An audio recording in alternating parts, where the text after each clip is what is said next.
Olá, sejam bem-vindos novamente ao canal Golpério. Depois de nós termos discutido o tratamento da periodontite, nós vamos seguir com algumas, na verdade eu vou dividir em duas partes, a inter-relação entre a periodontia e outras áreas. Neste vídeo será discutido a inter-relação entre a periodontia e a ortodontia. Novamente, sejam bem-vindos ao canal Golpério.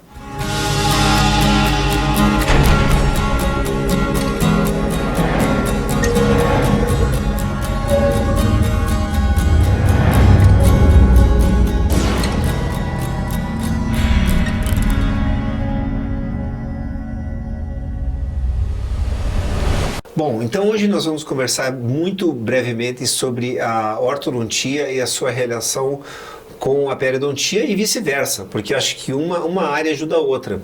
E eu acredito que essas são as áreas bem específicas, assim, aquelas que, como a bucomaxilo, como são áreas que você tem que entrar numa especialidade, talvez para você se aprofundar mais no assunto, tá? Então, como os tópicos, eu não vou conseguir abranger, para não ficar extenso como ficou da periodontite, nós vamos falar o que acho que é bem inerente assim, aos ortodontistas, essa apresentação é dedicada a eles, o conhecimento que nós temos de ciência e de que eu faço, né, de se posso tratar um paciente periodontal, se posso tratar um paciente com perda óssea, o que acontece, o que proceder, né, e existe um protocolo muito já fixo mesmo como fazer esse tipo de tratamento. Obviamente o vídeo anterior mostra como tratar a periodontite, ele tem que primeiro passar por isso, né? Até porque a ortodontia, com as forças que usam, eu não vou falar em excesso de força fraca, porque eu não entendo da área de ortodontia, mas nós sabemos que forças acima das fisiológicas, elas com uma doença periodontal em atividade, elas vão aumentar a perda óssea, tá? E isso, com o tratamento periodontal antes feito, isso não acontece, tá? Nós vamos falar sobre o efeito da movimentação de defeitos verticais e horizontais, que é muito legal, é um ponto curto, falar um pouco sobre extrusão, e eu acho que está muito contemporâneo falar sobre o que acontece, eu estou escutando mais e mais, e na literatura, de problemas mucogengivais após a ortodontia, tá? Isso não tem nada de novo, tá? Eu vou colocar algumas literaturas um pouco mais atuais e clássicas para a gente chegar lá. Os tópicos que nós vamos ainda conversar, que são interrelacionados às duas áreas, a fibrotomia e suas vantagens, os retalhos para extrusões de dentes, como fazer um retalho, por exemplo, uma exposição de um canino para que venha ele sem problemas bucogengivais, a corticotomia, as vantagens, que acho que muitos de vocês da ortodontia já sabem, né? O efeito periodontal sobre retenção ortodôntica, vamos falar sobre retenções rígidas, semirrígidas, o que acontece com o periodonto e também com a parte ortodôntica, nós temos que ter um balanço, e eu não vou falar de implantes e ortodontia, tá? Até porque eu acho que a área de mini implantes é uma área ortodôntica praticamente, não uma área da implantodontia, no qual eu também sou especialista, tá? Então, primeiramente eu tenho que agradecer aos meus mentores que me deram essa cadeira, né? Que foi o Dr. Homley Wang, que era diretor da periodontia na Universidade de Michigan, tá? Eu não digo só Michigan porque eu quero falar, porque eles que iniciaram a base meio concretada minha de como tratar esses pacientes. E eles se davam muito bem, a gente sabe, com o departamento com o departamento do James McNamara. Eu ouvi dizer que ele é um ortodontista relativamente famoso, né, como um palestrante global, mas é uma pessoa super simples, tal. Essa aula a gente tinha no segundo ano no departamento do James, com a presença dele e algumas vezes com a presença do Homley Wang. E o James McNamara, ele sempre queria que os residentes de ortodontia soubessem como vamos dizer, enviar um paciente de papel, tinha dentística junto, prótese, era bem bacana, não vou me estender muito nisso, tá? Então vamos falar sobre o primeiro tópico, tratamento ortodôntico em pacientes periodontais. A primeira coisa que vocês têm, que tem um estudo muito clássico do Sadowski, é que não há influência da ortodontia em adolescentes sobre o status futuro do paciente, ou seja, se você pega um paciente sem nenhum problema periodontal, você não tem como descobrir se vai ter um defeito mucogengival, se vai causar uma periodontia, se não vai causar uma periodontia. Então, em pacientes que não têm sinais nada disso, os periodontistas podem ficar tranquilos, eles sabem disso, né? Que em pacientes saudáveis e principalmente pacientes adolescentes, tem uma comprovação científica de que realmente não tem como prever o que vai acontecer futuramente e são talvez até etiologias diferentes, tá? Quando nós falamos em tratar pacientes com gengiva saudável, não apresenta a perda de inserção e não apresenta a perda óssea, tá? Aqui estão as referências. O que apresenta, e você sabe muito bem, é somente um espessamento do ligamento periodontal e aumento de mobilidade, que depois da sessão do tratamento periodontal, ortodôntico, isso vai voltar ao normal. Já acho que a questão aí vem no paciente com um periodonto reduzido, ou seja, aquele paciente que necessita talvez de um tratamento periodontal antes.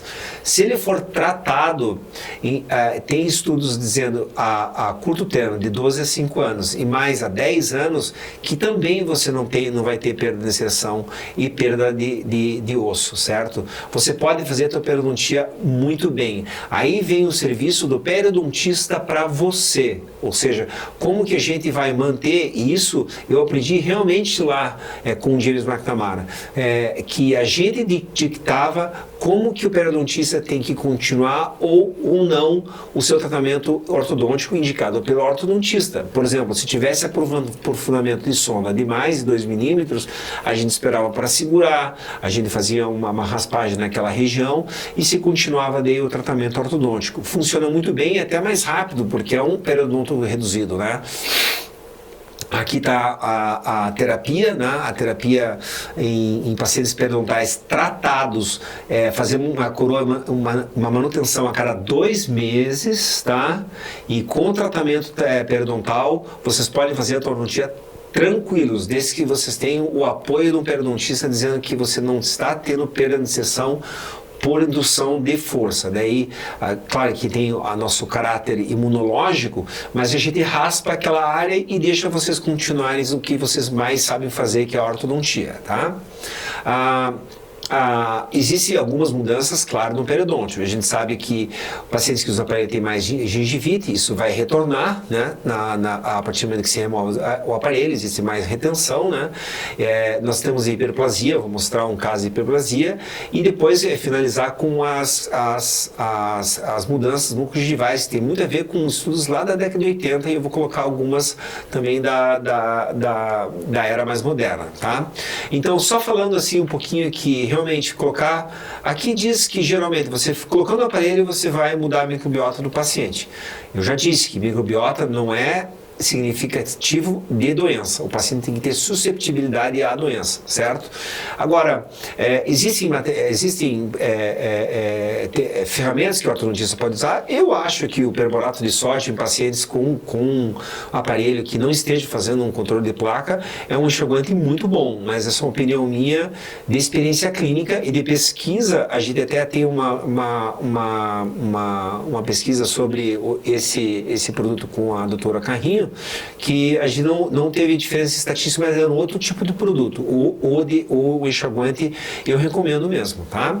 Agora, esse caso é um caso que é um paciente que não tem doença periodontal, mas ele desenvolveu o chamado hiperplasia induzida por placa, bem fibrótica. A gente pode fazer simplesmente durante o teu tratamento ortodôntico, se você não finalizou, fazer uma gengivectomia bem rápida, até foi usado uma lâmina lâmina Kirkland parece ser bem primitiva, mas ela é muito precisa, tá? Com o Orbi a gente remove essa bolsa falsa, né?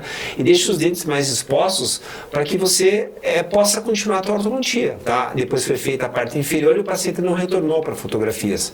Essa é uma intervenção transcirúrgica, assim, pelo fato que você não está tendo acesso a teus braços devido ao excesso de gengiva, tá? Se você tem essa hiperplasia de placa, a gente recomenda você remover o aparelho e esperar ensinar o paciente a escovar e esperar pelo menos 90 dias, porque tem muita redução dessa hiperplasia em muitos casos. Depois da remoção do aparelho. Então, se o caso está muito finalizando, assim, a gente até aguarda a retiragem do aparelho, mudança na microbiota, aí nós fazemos uma profilaxia normal, 90 dias, e 90 dias em alguns casos nem precisa fazer. Eu vou falar bem rápido, esse não é um caso como esse, que esse é um caso já de problemas de medicações, esse é um caso que tem que ser tratado periodontalmente, certo? E aqui, na verdade, o paciente tinha um problema médico que a gente descobriu, ele estava tomando uma medicação nova, a gente publicou na Journal of Odontology, e você vê que não foi feito nem terapia, ele só foi no médico. Ele mudou a medicação, ele controlou o colesterol, ele controlou a diabetes, e você vê o cálculo ali. Depois a gente fez uma raspagem, a terapia, e aqui ele está pronto para vocês fazerem a terapia ortodôntica, tá? Então, realmente, pode fazer, fique bem tranquilos, desde que tenha a nossa comunicação bem colocada, ou se você tem, claro, conhecimento periodontal, fazer isso, tudo bem? Em tratamentos de pacientes periodontais, então, fazer, primeiro, tratar essa doença e depois uma manutenção até 3 meses. Após o tratamento finalizado, o paciente poderá retornar para a sua manutenção relativa ao grau do seu risco, que é o vídeo anterior, 3, 4 ou 6 meses. Tudo bem?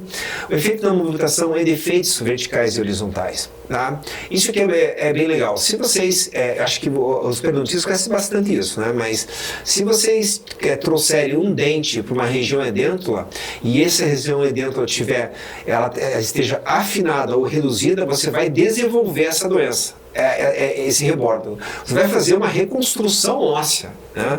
Então, às vezes, a gente até pensava, nossa, por que não pedir para o ortodontista migrar um pré-molar, né? Para a gente desenvolver o osso, porque realmente o que fica remanescente fica faz uma regeneração óssea, tanto aí tá as literaturas, tanto em espessura como também em altura, tá? Então, essa é uma parte do ortodonto, do ortodontista que pode me ajudar. Então, como eu digo, aí que vem essa avenida uma relação, não é uma prestação de serviço do periodontista para o orto, mas também ao contrário, né? Como assim, vocês fazerem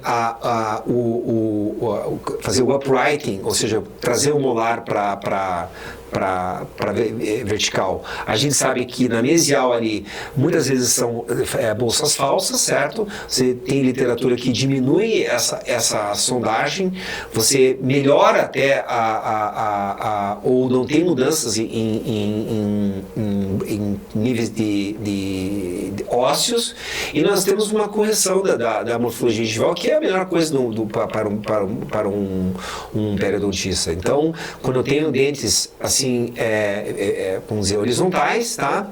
Existem até literatura que eu tirei do artigo original, fotografei ele com o meu celular, dizendo que essa bolsa aqui, ó, essa bolsa aqui, ela é uma bolsa falsa, porque o esmalte ele está aqui na região, e nós temos nosso espaço biológico. Você vai sondar 6 a 8 milímetros. A partir do momento que você traz esse dente, esse defeito, ele some, e o espaço biológico se mantém o mesmo. Então, isso é uma ajuda que você nos dá. Em alguns casos, se a sondagem for mais profunda, se você fizer a verticalização, essa bolsa bolsa ela vai ficar maior. Então, você tem que saber discernir o que é uma bolsa até a 2 milímetros apical a junção cemento-esmalte ou se é doença periodontal. Tá? Aí que vem a relação e a comunicação, que é a parte importante. Tá? Agora, por outro lado, se você tiver um defeito vertical e você tentar fazer uma mesialização desse defeito vertical, você não vai causar regeneração nenhuma.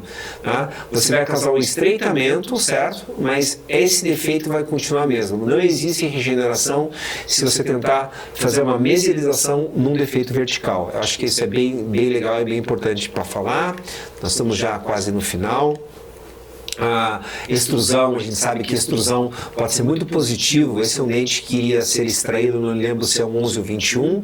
Então a gente pediu para o departamento lá do McNamara fazer uma extrusão para a gente, certo? Foi feito o canal, tá? Porque vai cortando. E olha só o final da extrusão que vocês fizeram, lenta ou curta, né? Olha quanto de tecido vocês conseguiram, e muitas vezes a gente fica partindo para defeitos mucogengivais quando um ortodontista pode nos dar um aumento desse tecido, e a coisa mais fácil depois é retirar, né? E existe até literatura, e eu considero o Cardapoli, né? O Daniele Cardapoli da Itália, ele é o cara, ele mostra até, se você fizer extrusões com ortodontia, você tem até uma melhora das papilas, o que é totalmente coerente. Você extrui a tua inserção conjuntiva sobe e você tem uma regeneração periodontal. Assim você pode fazer facetas, esse tipo de coisas, tá? Aqui eu acho que já estou chegando no final. A relação da cirurgia mucogingival e ortodontia é muito simples. O que acontece é o seguinte: dentes, você vai fazer o teu tratamento ortodôntico em dentes com menos de 2 milímetros de tecido queratinizado. Ou seja, você tem que ter tecido queratinizado. Esse é o Dr. Bissada da Case Western. Você, às vezes, causa um aumento desse tecido. O que você tem que tomar cuidado é quando você não tem aumento queratinizado. Nesse caso, em 30% se formaram recessões. Tá? Então você tem que medir, e o threshold, assim como também na mucogingival, são 2 milímetros. Então, se você tem um dente que você vai principalmente vestibularizar, você vai e não tem tecido queratinizado, você pode ter uma recessão. Aí pode ser que a gente possa fazer e se você lingualizar, você vai aumentar. Tá? Isso é talvez seja óbvio, mas aí está na literatura. Mas esse caso é um caso que eu não sei o que ia ser feito, mas eles pediram um IGL para ter um tecido queratinizado melhor, para que não causasse retração gengival a mais devido ao tratamento ortodôntico. Tá? Vamos pular esse slide aqui. Eu só quero mostrar para vocês, finalizando um caso que foi fotografado, que a ortodontia pede muita documentação fotografada. Essa paciente foi tratada no meu consultório, ela chegou em 2017, mas eu consegui pelo histórico dela aqui, ó, esse nível mucogingival, certo? Tratamento ortodôntico, certo? Vem na documentação, e depois a gente tirou essas fotografias, certo?